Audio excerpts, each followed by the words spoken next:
Another lovely box of Star Wars. Yeah, so we have made our decisions already on the Star Wars Micro Machine Episode 1. They are all lovely, lovely toys. I really like the playset value of them. But they got to go. But Zam Wessel, oh my God, Zam, you're... where do we really go with this character? Once again, like, you're building up a unique bounty hunter. You made her a female character. She's going to get that little amp up with the fans. They're all going to be like, okay, this is exciting. This is going to be something. And then you just had to give it this weird alien morphing face for no reason. And then we were done. And off to, who was that character again? Little sticker replacement here. If there's like a vintage Star Wars Kenner piece, this would be a well-documented rare variant. First version worth huge bucks because we didn't care who that character was. It's vintage. Yeah, this is just a nice open box piece, probably worth about $10. Rather just, at this point, toss the box and keep the figure and look at it and be like, what? Now, when it came to episode 1, Micro Machine, Action Fleet, that's a tougher call. I do have a very nice collection of Action Fleet vehicles packaged, and this kind of gets to a subsect of that area versus the play sets. So I'm gonna look these up. I'm gonna make sure they have any value, but oh my God, Gloob really just put a lot of love into this stuff. I mean, Hasbro did too, but when they got the license, they cared, and they made some wonderful toys. And I do love all this stuff. It's just retarded almost. I really do love all this stuff, but I just can't keep everything. Like 4 of them. But yeah, we're going to look these up first and go from there. The market goes up. The market goes down on these. The TIE Defender, the E-Wing Fighter, all those went up, and they all went back down. Then they go back up, and they're literally the same price as they were like 15 years ago. It's kind of weird. So I got 2 of these. Oh my God, it's the Naboo Fighter. Do you remember when Anakin saved the day from the... No. So, again, wonderfully designed. I'm getting a little nostalgic on it, to be honest with you, just because of the pure enjoyment of how long it's been. But, I mean, what did I really pop in the last time to watch an episode 1 movie? These... Oh, this is Final Combat. This is the Feed Hangar. This is not the Feed Palace. We have a Feed Palace kicking around. That's the big money one. But a lot of these episode 1 Action Fleet vehicles playsets have gone up in value. So this could be about $125 now, which is, I mean, again, look how wonderful this design of this playset is. Can you imagine if the movie really carried on and they did this for episode 2 and episode 3? I mean, it was just episode 1. That was it. Like, they all like, well, okay, that did not work out as we planned. This is a wonderful playset. I just, as I said, like, I'm going to have to let these things go. It's okay. I mean, if you really wanted this stuff back, you can pick it up again. It's going to be okay. This isn't like really high-end pre-production rare stuff. And then the Trade Federation. Look at that, what a fun play set right there. It opens up into an MTT tank.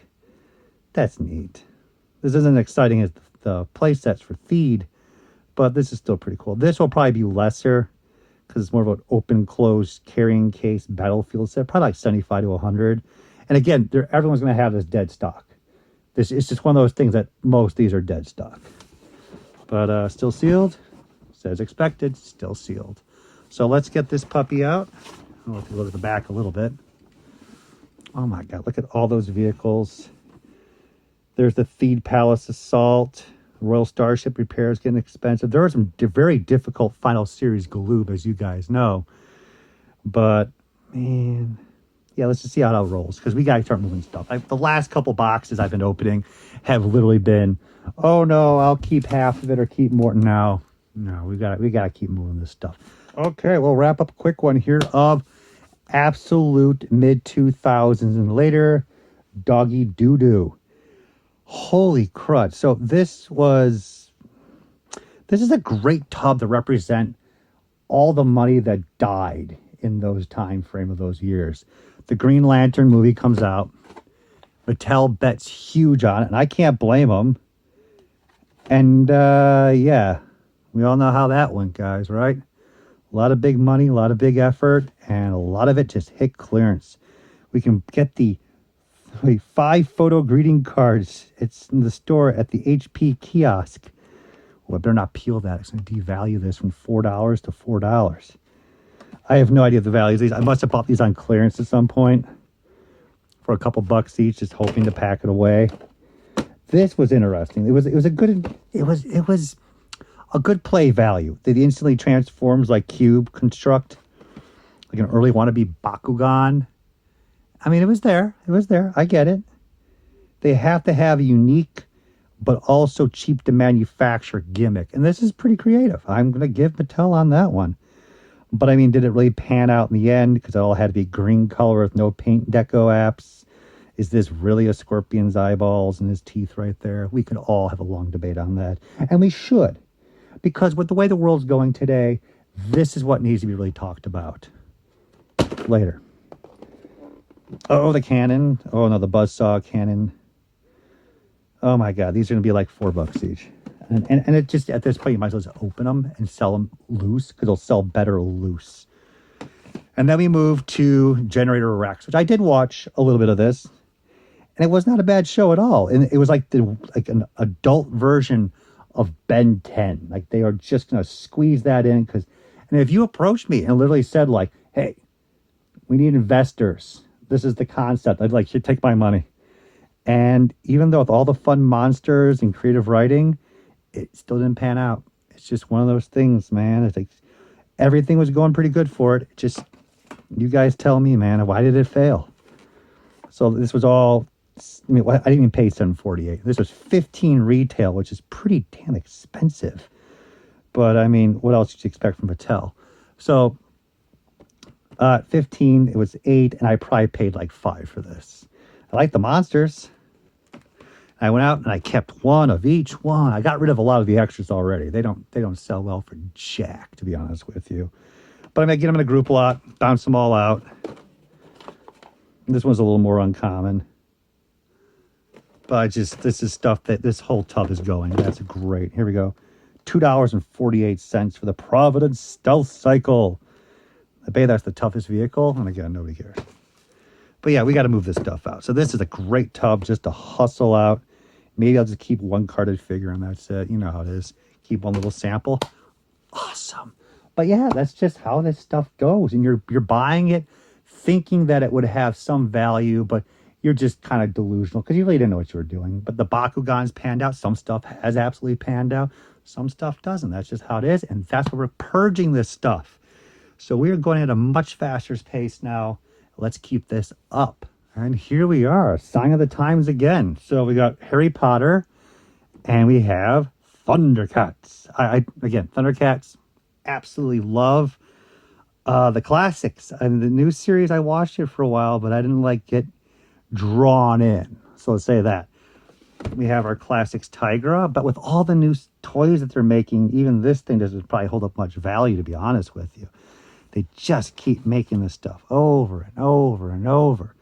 So, I mean, I'll double check this. I'm, again, still happy just to have my original Tigra, old version and young version, versus just more of the same. And I don't think this has gone up in any value. I'm going to price this at $15-20. That's about it. This market really has never jumped. But they did a fantastic job. Bandai, the smaller figures are more intriguing to me than the larger ones. But these are all based on the new series. But still, I'd rather just have a loose set. But, I mean, if they're only worth $5 to $10 each, then why even get rid of them? Series should have lasted longer. It's just how the cookie crumbles. Let's say that. Let's not talk about that one series, though. Let's not talk about that. So we have Mumra. We have Tigra. It was fun collecting this stuff in the store. Did I get 2 Linos? Did I keep a Lino as an investment? Did I say to myself, this figure will be where the money's at? Probably. I probably said that. That's funny, because I found earlier a Tigra, Wily Kit and Wily Cat, and I let them go, and then here we are again. Now, I know for sure they're $10 each. So this was fascinating. These were released only in the UK, and it was kind of a weird thing that this company literally was a Pop. That was like Popco or something. But yeah, they wouldn't sell them in the U.S. They were very pissy about that. Yeah, it's Popco. I don't know what the market is on these things. They were nice figures, but there was a lot of them showed up in China just to loose figures with no accessories, and that may have hurt the market. But I don't know what Mad Eye Moody would run. I like them, but I only have a couple figures here and there, and that's it. So let's see if we can get some money for that. I have no idea the values. And we got the Weasley twins. That's much better to have, to be honest with you. If I was going to keep any of them, that's a nice facial sculpts, nice package design. I think, Luna with the Thestral. There's a nice creature animal there, and probably a couple of the figures loose. But yes, we will double check into this. Maybe just keep one of them packaged. I don't think I have anybody else packaged. And then we have the Thunder Tank with Snuff. Again, it's not really my Thunder Tank. I'll put it that way. Still really interesting design. But again, dead stock. These things showed up probably on clearance. I'm going to guess this is actually worth $25, $30, and that's about it. Because they're just out there in numbers still, because there was a lot of collectors at that point. But again, Bandai designed these really well. I just wish the play functions are there, but it's not, it's just not my time. It's just not calling to me. Let's put it that way. But they did a fantastic job, and if it calls to somebody else, let's give it a good home.